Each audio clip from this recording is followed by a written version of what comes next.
바로 그때를 의미하는 거, 그때 주전 1200년 전 가나안 땅에 7족속이 있었던 것처럼 여기에 리디아 왕국이 세워져 있었어요. 이 리디아 왕국은요 아주 큰 도시였다고 하는 것입니다. 뭐 우리가 잘 알고 있는 우화 작가 이솝이 바로 이 사대 출신이라고 이렇게 알려져 있는데, 왜 부유했느냐? 바로 이 사대 이곳에는요, 이 강이 흐르는데 아주 높은 지대의 산에서부터 흘러내려오는 강이 있는데 그 강에 엄청난 금이 있는 거예요. 사금. 그래서 그 금을 정제하는 도가니가 막 수백 개나 될 정도로 그렇게 금이 많이 생산이 되었다는 거예요.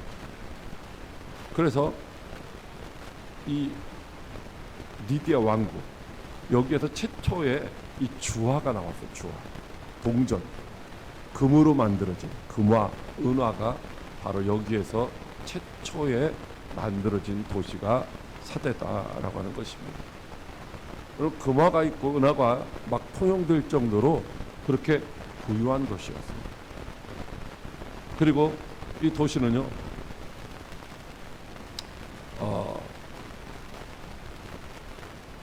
지정학적으로 외부의 침입을 막아낼 수 있는 그런 이런 천혜의 그런 지형을 가지고 있었다는 것이죠.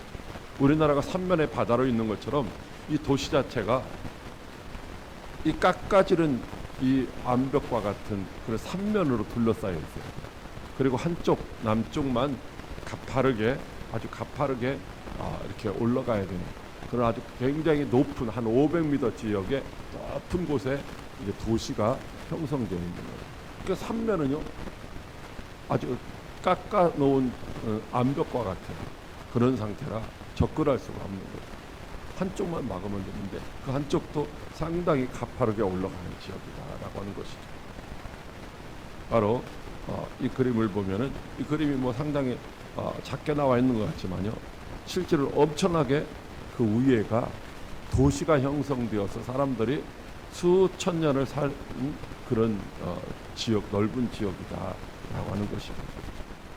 그런데요, 이렇게 천혜의 난공불락의 요새와 같은 곳에 도시가 형성되었고 아주 부유한 삶을 살아가는 이 리디아 왕국이 결국은 우리는 괜찮아, 우리는 누가 공격 못해, 우리는 부유해 하면서 자만하고 자신하고 과신하고 부주의함으로 말미암아 이제 그들이 멸망당하죠. 리디아 왕국이 세워지고 한 650년 정도 지나서, 그러니까 546년에 페르시아에 의해서 멸망되고 또 218년에 이제 헬라 안티오쿠스가 이제 그 땅을 정복하게 되었던 것이죠. 그리고 그 후에 이제 자연스럽게 로마의 속국이 되었던 것입니다. 그 암벽 위에 세워진 도시인데요, 바위 위에 세워진 도시인데, 그런데 거기에 지진이 났어요. 여러분, 흔히 지진이 나도 이 바닥이 단단하면 괜찮은데 그 도시가, 그 바위 위에 세워진 도시가 지진으로 말미암아 다 무너졌었는데 로마에 의해서 다시 재건되고, 그때 그 재건해준 로마에 감사하는 마음으로 이 티베리우스 황제의 신전을 짓고 황제 숭배를 하기 시작을 했던 것입니다. 황제 숭배만 하는 것이 아니라 곡물의 결실과 다산의 여신이 키벨라 신상을 세우고 신전을 짓고 그렇게 우상을 숭배하는 그런 도시였다는 것입니다. 그 도시에 세워진 교회가 바로 사대 교회인 것입니다. 그러니까 교회도 어떻게 하느냐면, 교회도요 풍족한 거예요. 왜? 교인들이 풍족하니까 교회도 풍족한 거예요. 그런데 교인들이 와서 헌금하고 교회를 섬길 때에 어떻게 했느냐면요, 세상에서 적당하게 우상도 숭배하고 황제 숭배도 하면서 그렇게 부유한 삶을 살아가면서 형식적으로 교회에 와서는 예배도 드리고 찬양도 하고 봉사도 하고 이렇게 신앙생활을 했다는 거예요. 근데 교회가 어떻게 돼요? 문제가 없는 거잖아요. 아무런 문제가 없어요. 걱정 의심이 없어요. 그러니까 성도들의 어떤 신앙의 그릇된 부분을 책망하는 것도 없어요. 그냥 뭐 교회도 좋고 성도들도 좋고 세상 따라서 세상 속에서 그냥 세워져 있는 교회였다라고 하는 것입니다. 그래서 오늘 주님이 뭐라고 말씀하시냐면요, 책망하시기를 내가 내 행위를 아노니 네가 살았다는 이름은 가졌으나 죽은 자로다 라고 말씀을 하시고 있는 거예요. 살았다 하는 이름을 가졌다는 거예요. 주일마다 모여서 예배 드려요. 찬양도 뜨겁게 해요. 기도도 하고 헌금도 많이 하고 봉사도 하고. 그래서 세상 사람들에게 야, 그 교회 정말로 살아있어 이렇게 칭찬을 받는 거예요. 그런데 주님이 보시기에는요, 그 교회는 죽었다라고 합니다. 왜? 말씀 따라가지 않아요. 진리 따라가지 아니에요. 하나님이 기뻐하시는 일을 하는 것이 아니라 자기들 위로 받고 자기들 기쁨 누리고 그냥 그 세상 삶하고 똑같은 부분들을 행하고 있다라고 하는 것입니다. 거룩한 부분도 있고 뭐 경건한 삶의 모습도 있고 그렇지만요, 실질적으로 이제 그들의 마음은 하나님을 떠나서 하나님과 관계없이 이제 신앙생활을 하고 있었다라고 하는 것입니다. 죽었다라고 하는 말은요, 뭐 무생물을 가르칠 때는 그 가치가 없다, 쓸모가 없다 이런 말을 하는 것이고요. 성경적으로는요, 바로 우리가 예수님을 믿고 예수님이 내 안에서 주인으로 살아가시기 전에 모습이 바로 죽은 거죠. 그래서 에베소서 2장에 보면은 우리를 허물과 죄로 죽었던 우리를 하나님이 이제 구원해 주셨다라고 말씀하고 있잖아요. 하나님과 관계 없을 때 우리의 영은요 죽어 있어요. 하나님과 소통할 수가 없는 상태였다라고 하는 것입니다. 이 사대교회 교회고요, 예배가 있고 찬송이 있고 예물 드림도 있고 다 있는데, 그런데 뭐예요? 주님이 보시기에는 죽었다. 주님과 관계가 없다는 거예요. 주님의 뜻을 이루는 교회가 아니었다라고 하는 것입니다. 뭐 열심히 전도해야 될 필요가 없어요. 왜? 교회에 성도들이 가득가득하거든요. 아주 부유하거든요. 넉넉하거든요. 그냥 모여서 예배드리고 찬송하고 일주일에 한 번 왔다 그냥 가면 그걸로 끝나는 거죠. 그런 교회를 주님은 뭐요? 죽은 상태다라고 말씀을 하시고 있는 것입니다. 다시 말하면 그들은 끊임없이 움직이고 있었지만 하나님의 시각으로 볼 때에 온전한 것이 아무것도 없었다는 거예요. 하나님의 마음에 합당한 것이 아무것도 없었다는 거예요.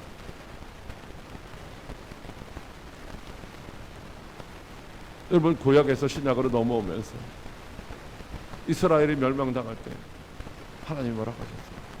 차라리 성전문을 닫을 자가 있었으면 좋겠다는 거예요.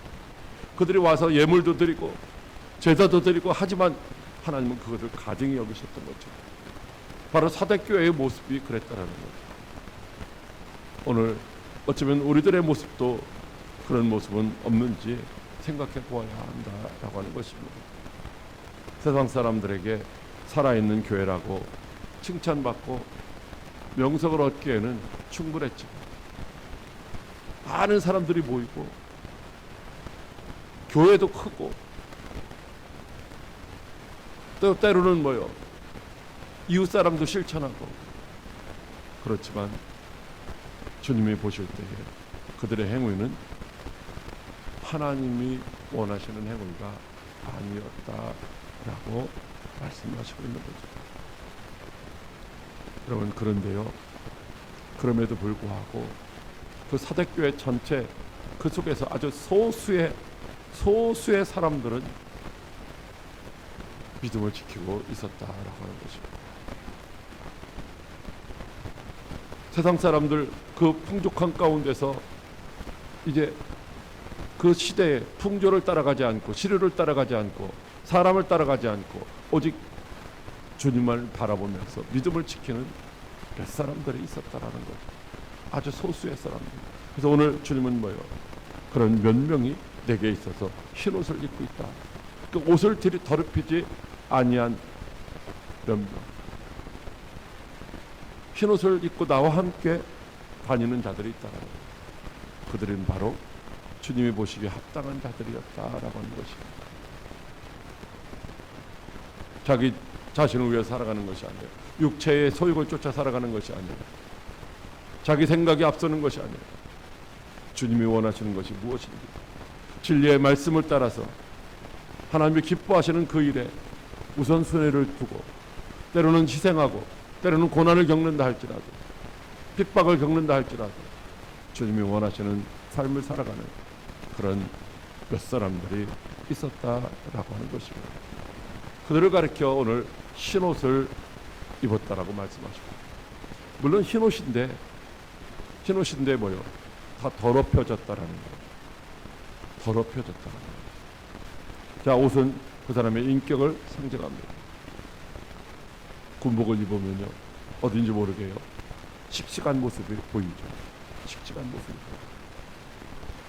경찰 제복을 입은 사람을 보면요, 어딘지요, 엄격한 그런 모습이 보이죠. 예비군복을 입으면요, 사람들이요, 아주 사장님도 혹은 무슨 대단한 지위를 가진 사람도 예비군복을 입으면 그냥 상태가 흐트러져요. 그 사람이 어떤 옷을 입느냐에 따라서 이제 그 사람의 인격을 상징한다라고 하는 것입니다. 그런데 오늘 이 사대교회 대부분의 사람들이 흰 옷을 입은 자가 아니라 다 더럽혀진, 세상 것으로 더럽혀진 그런 상태의 삶을 살아가고 있었다는 거예요. 진리가 그들의 삶을 주관하는 것이 아니라 세상 지식이나 학문이나 세상의 문화가 그들의 삶을 지배하는 상태가 되어 있었다라고 하는 것입니다. 그런데 오늘 사대교회 몇 사람들은 이제 여전히 세상 것에 자기 자신을 더럽히지 아니하고 진리의 말씀을 따라서 주님만을 신뢰하고 의지하며 믿음으로 살아가는 사람들이 있었다라고 하는 것입니다. 사랑하는 가해교회성도 여러분, 오늘 우리들은 어떨까요? 우리들의 삶의 시간 속에서 세상이 나를 지배하는 것들이 더 많은지, 아니면은 날마다 주님이 지시하는 대로 내가 살아가고 있는지, 내 옷은 여전히 흰 옷을 내가 착용하고 있는지, 아니면 내 옷이 세상의 것들로, 하나님이 싫어하는 것들로 더럽혀져 있지는 않은지 이제 돌아보아야 할 것입니다. 주님은 오늘 이렇게 말씀하십니다. 그냥 너희가 더러워졌으니까 더러운 상태로 살아라, 이게 아니에요. 더러운 상태지만 그것을 어떻게 해요? 이제 다시 흰옷이 되게 하라는 거죠. 흰옷으로 바꿔 입으라는 거죠. 아니, 빨아 입으라는 거죠. 그게 무슨 말씀입니까? 오늘 이렇게 명령하고 있시오. 너는 일깨어 그 남은 바 죽게 된 것을 굳건하게 하라.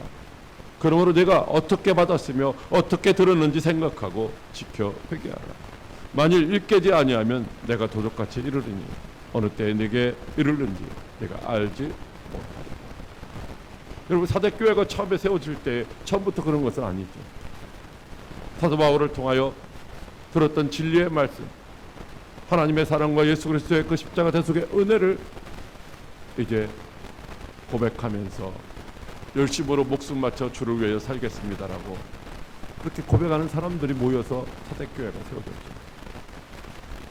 아까 말씀드린 것처럼 이 멜라토라고 하는 사람이 이 사대교회의 목사님이었는데 아주 훌륭한, 그래서 이 요한계시록의 주석을 다 기록할 정도로 그런 열심히 있는 교회였는데 지금은 뭐 어떻게 해요? 타락했다라는 거예요. 믿음이 식어졌다라는 거예요. 사랑이 식어졌다는 거예요. 왜? 세상의 환경을 따라가고 있어요. 세상 시류를 따라가고 있다는 거예요. 염려할 것이 없어요. 아주 부유한 도시에서 살아가고 있어요. 외부의 침입도 받을 필요가 없어요. 안전한 곳이에요. 평안한 곳이에요. 주님 안 찾아도, 아니 주님 없어도 얼마든지 살아갈 수 있을 것 같은 거예요. 여러분, 우리는요, 신앙생활하는 목적이 내가 어떤 문제가 있어서 신앙생활하는 것이 아니라 바로 하나님이 우리를 지으셨고 장차 우리가 하나님의 품으로 돌아가야 한다는 사실을 기억하고, 이 땅이 나그네의 삶이요 외국인의 삶과 같은 것이고 장차 우리는 아버지의 집으로 돌아가야 된다고 하는 이 확신 가운데 우리가 신앙생활을 해야 되는데, 사대교회 성도들이 그냥 그렇게 하지를 못했다고 하는 것이죠. 그래서 5가지로 이제 회복하라, 부흥하라고 말씀하시고 있는 거예요. 첫째는 뭐요? 깨어나라는 거예요. 깨어나요. 그냥 죽어 있는 것 같이, 하나님에 대해서 죽어 있는 것 같이, 잠자는 영혼과 같이 그렇게 살아서는 안 된다는 거예요. 아무런 문제도 없는 것처럼, 아무런 걱정 근심 없는 것처럼, 나는 이렇게 하면 뭐 천국에도 갈 수 있겠지, 이렇게 생각하며 살아가는 것이 아니라 자기 자신을 살펴보고 현재 상황을 직시하고 자기가 하나님 앞에 잘못된 부분들을 직면하고 그것들을 다 제거하는 조치를 취하는, 다시 말하면 깨어나라, 정신 차려라, 그런 말씀인 것이죠. 정신 차려라. 두 번째로는 남은 바 죽게 된 것을 굳건하게 하라. 지금 사랑도 식어서 얼마 아주 희미하다라는 거예요. 믿음도 이제 약해져 가지고서 이제 바람 불면 넘어질 것 같은 그런 믿음이라는 거예요. 그래서 어떻게 해요? 받은 바 은혜를 다시 기억하고 은혜의 자리로 나가라는 거예요. 믿음을 회복하라는 거예요. 받고 듣고 그런 것, 모든 것들을 다 이제 기억해 내야 된다는 것이죠. 주님의 사랑과 주님의 은혜로 처음에 첫사랑을 회복해야 된다는 거죠. 나의 나된 것은 하나님의 은혜라고 고백하는 바울의 고백처럼, 여러분, 우리가 살아가는 것이, 내가 지금 호흡하고 있는 것이 내가 할 수 있어서 내 의지로 되어지는 것이 아니라 하나님의 은혜라는 거예요. 어떤 사람은 뭐 걷고 싶지 않아서 못 걷는 거예요. 어떤 사람은 보고 싶지 않아서 못 보나요? 어떤 사람은 말하고 싶지 않아서 말 못 하나요? 어떤 사람은 먹고 싶지 않아서 못 먹나요? 이게 자기 의지로 안 되는 것이 우리의 연약함인데, 그런데도 불구하고 하나님의 은혜로 우리가 이 땅에서 하나님을 찬양하며 하나님의 뜻을 이루며 살아갈 수 있도록 베풀어 주신 그 은혜를 이제 생각하고 기억하라고 말씀하시고 있습니다. 그것은 이제 계속해서 진리의 말씀으로 우리 자신을 지키는 거예요. 말씀을 우리 안에 채우고 또 채워서, 잃어버렸어도 다시 채우면 언젠가는 성령님이 생각나게 하시니까 말씀을 따라서 말씀의 인도를 받으며 살아가라고 말씀하시고 있는 거예요. 그래서 말씀의 거울에 자기 자신의 삶의 모습을 비춰봐가지고 이제 내 삶이 말씀에 부합되지 못하는 부분이 있다고 한다면 가슴을 치고 통곡하며 죄를 고백하고 그 죄에서 돌이켜 하나님이 기뻐하시는, 하나님이 원하시는 자리로 나가야 된다라고 말씀을 하시고 있는 것입니다. 이렇게 하지 아니하면 어떻게 하신다고 했어요? 이렇게 하지 아니하시면 결국은요, 주님이 도적같이 오십니다. 왜 도적같이 오십니까? 도적은요, 와서 다 도적질하고요, 강도질하고 다 그러잖아요. 주님이 뭐하러 오시는 거예요? 도적같이 오신다는 말씀, 심판하러 오신다는 거예요. 생각하지 못한 그날, 준비하지 못했을 때 주님이 오셔서 우리의 행한 것이, 하나님 앞에 옳은 것이, 온전한 것이 하나도 없다고 책망하시면서 우리의 행한 대로 주님이 갚아 주시기 위해서 오신다라고 말씀하시고 있는 것입니다. 여러분, 그런데도 오늘 소망의 말씀을 주시는 거예요. 몇 사람 흰옷을 입은 사람들이 있는데 그들은 뭐요? 바로 이긴 자라는 거예요. 믿음으로 세상을 이긴 자요, 믿음으로 죄악을 이긴 자요, 믿음으로 환경을 이긴 자요, 믿음으로 자기 자신을 이긴 자요, 하나님의 말씀이 우선 되어지는 진리의 말씀 따라 살아가는 사람들, 이런 사람들은 흰옷을 입을 것이라고 말씀하십니다. 그리고 생명책에 결코 지워지지 아니하고 그 이름을 내 아버지 앞과 그의 천사들 앞에서 시인하리라고 오늘도 성령님을 통해서 우리에게 말씀해 주시고 있는 줄로 믿으시기 바랍니다.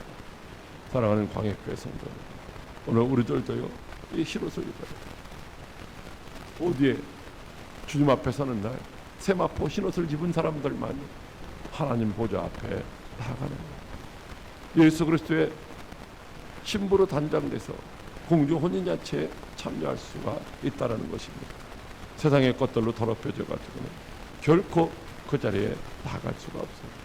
여러분, 이건 그냥 거저되는 것이 아니라 부단히 세상 것과 마주대하며 싸워서 말씀을 따라서 믿음을 지켜나간 사람들만이 이제 입을 수 있는 것이다 라고 하는 것입니다. 이런 사람들의 이름이 하나님의 생명책에 기록될 것이고, 이런 사람들은 세상에서 환난을 당하고 핍박을 당하고 고난을 당한다 할지라도 결코 그 이름이 하나님의 생명책에서 지워지지 않는다라고 하는 것입니다. 우리가 이제 영광스러운 모습으로 주님의 나라에 이제 들어가야 될 때가 있어요. 주님이 오시는 그날, 마태복음 7장에 보면요, 그때 주님이요 하나님 나라에 들어갈 때 주님이 뭐요 이제 다 분류를 하신다는 거예요. 어떤 사람은 양무리, 어떤 사람은 염소처럼 이렇게 다 좌우편으로 가르는 것처럼. 근데 주님이 내가 너를 도무지 알지 못한다 라고 말씀하십니다. 아니, 내가 세상에서 신앙생활도 잘했고 병든 데도 고쳤고 능력도 행했고 많이 일들을 했는데 헌금도 많이 했는데 왜 나를 몰라요? 나요, 나 아무리 그래도 나는 너를 도무지 알지 못한다 라고 말씀하실 수가 있다라는 것이죠. 그런데 어떤 사람들, 흰옷을 입은 사람들, 그 이름이 하나님의 생명책에 기록된 사람들, 이 사람들은 주님이요 뭐라고 해요? 우리의 이름을 불러가면서 누가 뭐라고 해도 내가 저를 안다, 저가 나를 위해서 살았다라고 그렇게 하나님 앞에서 시인해 주시겠다라고 약속을 하시고 있는 줄로 믿으시기 바랍니다. 사랑하는 광역교회 성도 여러분, 우리가요 구원받는 것이요 너무나도 쉬운 것 같아요. 왜? 로마서 10장 10절에 보면 마음으로 믿어 의에 이르고 입으로 시인하여 구원에 이른다라고. 이게 뭐예요? 하나님이 주신 약속의 말씀이에요. 그런데요 믿음으로 살아가는 것은 그렇게 만만치 않아요. 여러분, 아이가 이 세상에 태어날 때에 아이가 얼마나 힘들고 그런지 저는 잘 몰라요. 우리는 그렇게 태어났지만 우리는 그런 것을 기억하지 못해요. 물론 어머니는 많은 고통 속에 있었지만, 그러나 태어나서 생명이잖아요.